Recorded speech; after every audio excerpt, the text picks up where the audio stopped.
Hello tout le monde, j'espère que vous allez tous et toutes très bien.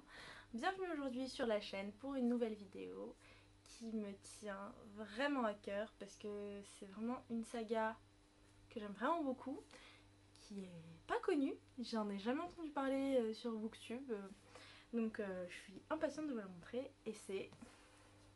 Bon là c'est en anglais. The Quartet Giver, avec mon accent de ouf, de Lois Lowry. Donc en français c'est la... Comment on dit, quadrilogie? Non, c'est pas ça le mot, mais c'est pas grave, on va dire quadrilogie.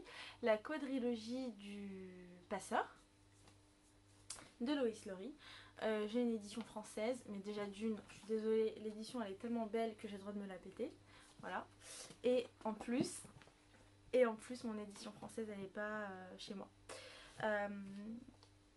Alors, c'est une quadrilogie comme je l'ai dit. Je sais que c'est pas ça le mot, mais je me souviens plus du mot. Donc voilà. Donc c'est une quadrilogie. C'est de la dystopie jeunesse. C'est de la dystopie jeunesse. Et en fait, c'est donc cette série-là, c'est la maman de Hunger Games et de comment il s'appelle l'autre truc là, Hunger Games et de Divergente. Voilà, c'est la maman. Donc il faut le lire. Si vous aimez Hunger Games, lisez ça. C'est mieux. D'accord? Plus sérieusement, en fait, c'est vraiment le genre, en fait, le livre, pardon, qui a initié le genre. La dystopie, on est d'accord, ça existe depuis plus longtemps que les années 70.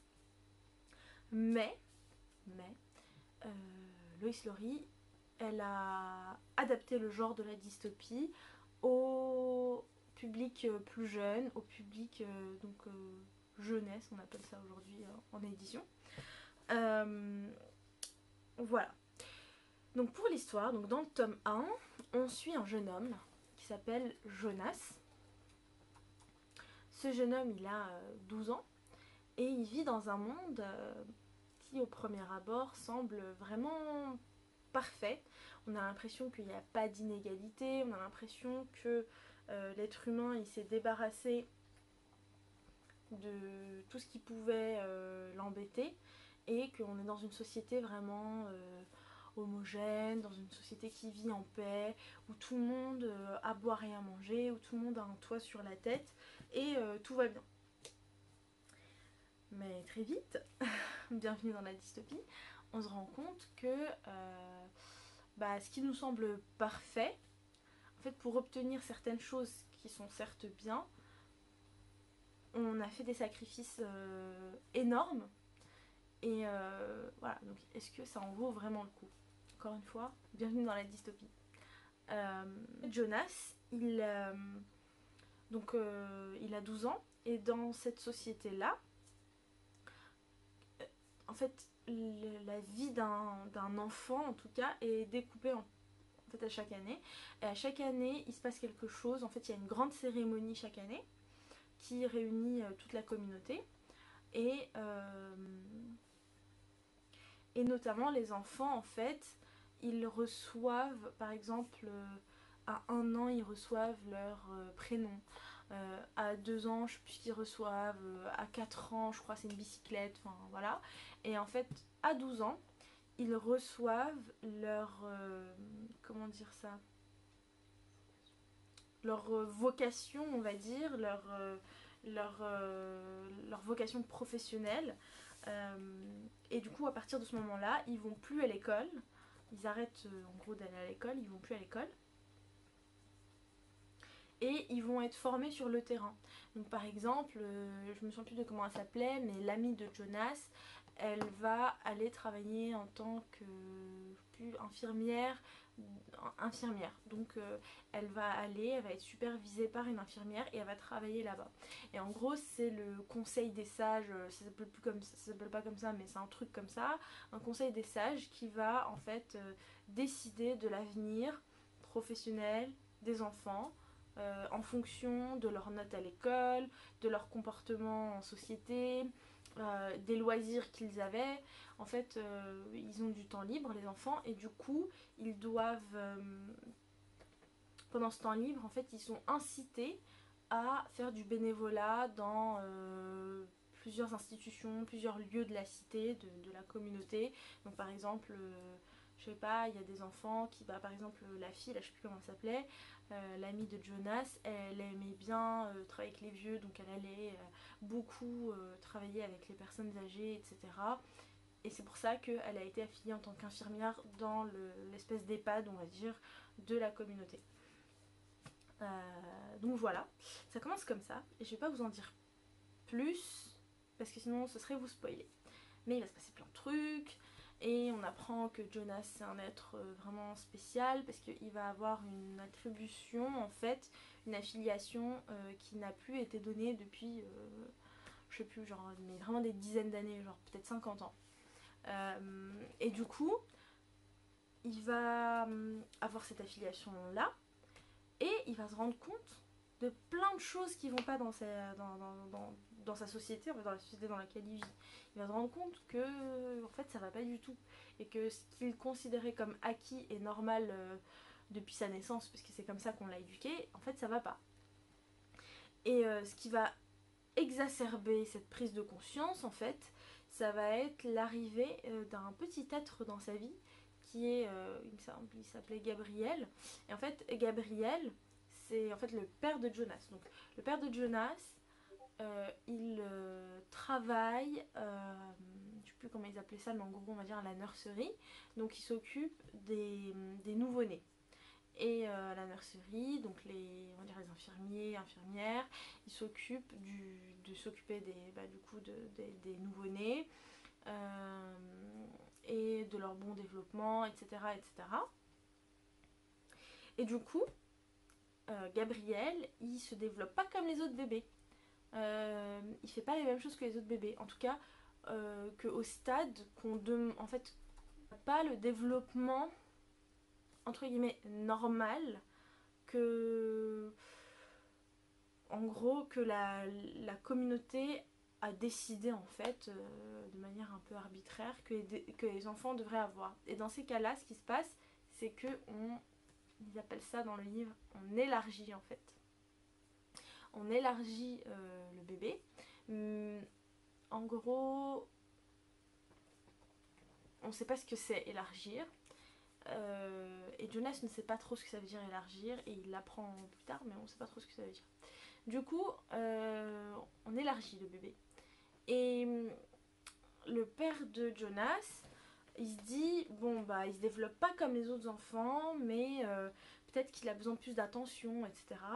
Donc il propose de l'emmener chez lui et de le garder pendant un certain temps, je sais plus combien de temps, le garder un certain temps chez lui, et peut-être que comme ça il se développera normalement en fait.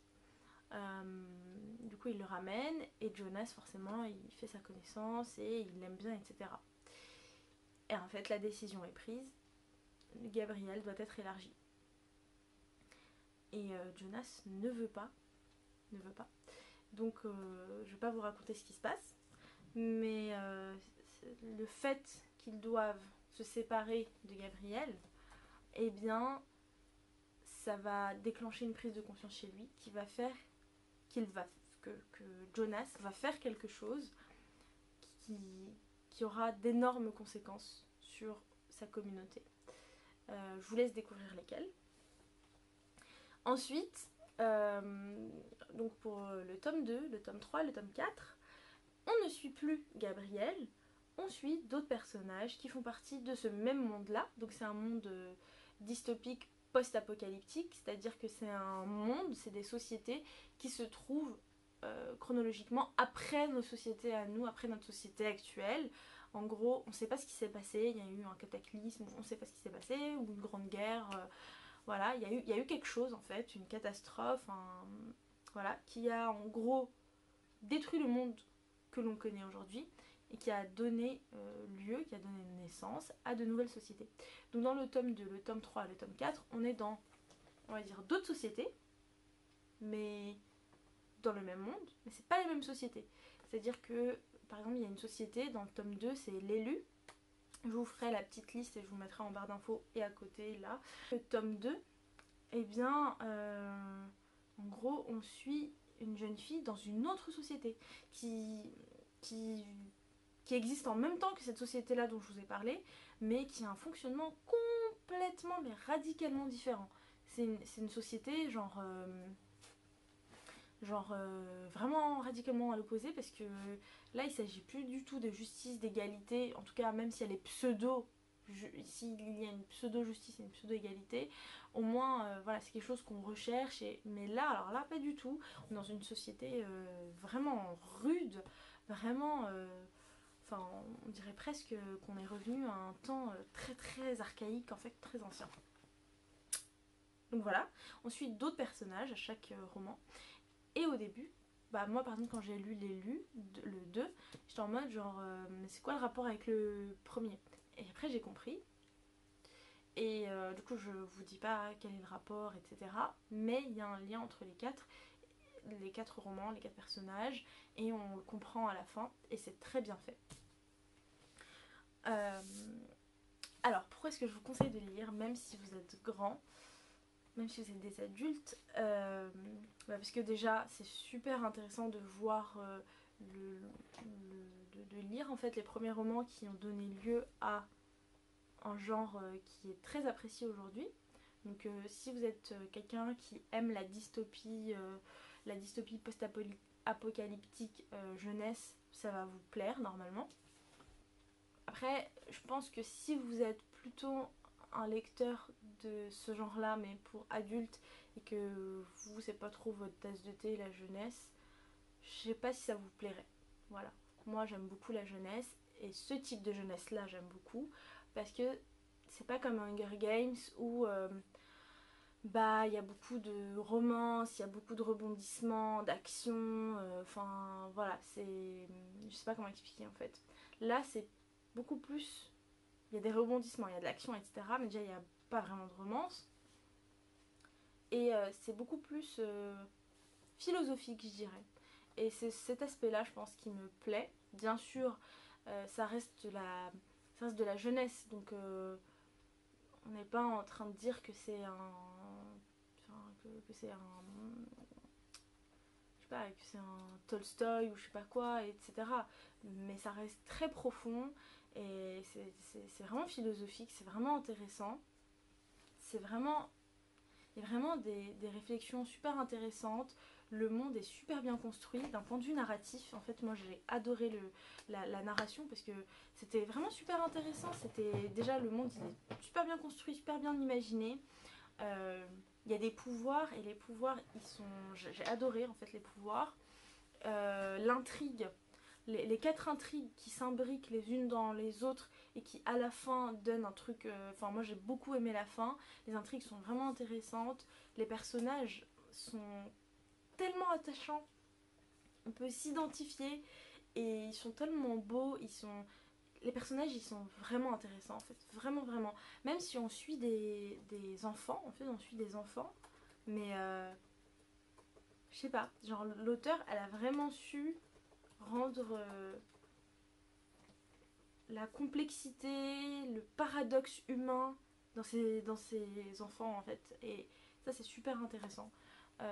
Du coup, du coup c'est pour ça que je vous invite à le lire parce que moi c'est vraiment l'un de mes romans préférés. En tout cas en jeunesse, c'est sûr que c'est l'une, voire la saga que je préfère. Puisqu'elle est, enfin, elle est vraiment bien pensée et c'est quelque chose que je retrouve chez cet auteur dans d'autres livres aussi qui sont pour la jeunesse mais qui ont un message derrière très fort en fait et ouais, un message vraiment très fort derrière, même si c'est pour de la jeunesse et moi j'aime beaucoup ça en fait. Du coup c'est un roman par exemple que je conseille beaucoup aux parents parce que bon, je donne des cours en fait, je suis prof et du coup quand on me demande, quand il y a des parents qui me demandent, soit dans mon entourage, soit des parents d'élèves qui me demandent des romans à conseiller pour leurs enfants, bah c'est quelque chose que je conseille parce que mes élèves en général et les enfants autour de moi, les adolescents, préadolescents, etc., quand je leur conseille, et ben à la fin ils me disent toujours c'est trop bien, merci de me l'avoir conseillé, etc. Et ils aiment vraiment beaucoup. Donc dernière chose que je voulais dire, c'est si vous êtes un adulte et que vous avez des enfants, des pré-ados, des ados autour de vous, n'hésitez pas à leur offrir, à leur faire lire, parce qu'en général ils aiment beaucoup. Et si vous êtes vous-même un enfant, un adolescent, un préadolescent, voilà, n'hésitez pas à lire parce que c'est vraiment une très bonne lecture. C'est vraiment une très très bonne lecture qui vous fera réfléchir. Il y a des aventures et on s'identifie vraiment en fait au personnage et ça fait, enfin, ça, ça nous fait vivre vraiment des choses, des sensations et des choses très fortes en fait. Et du coup, ouais, ça fait vraiment la beauté de cette saga. J'espère que ça vous a plu et je vous dis à bientôt pour de nouvelles vidéos. Je vous dis à bientôt pour de nouvelles vidéos et prenez soin de vous. Salut!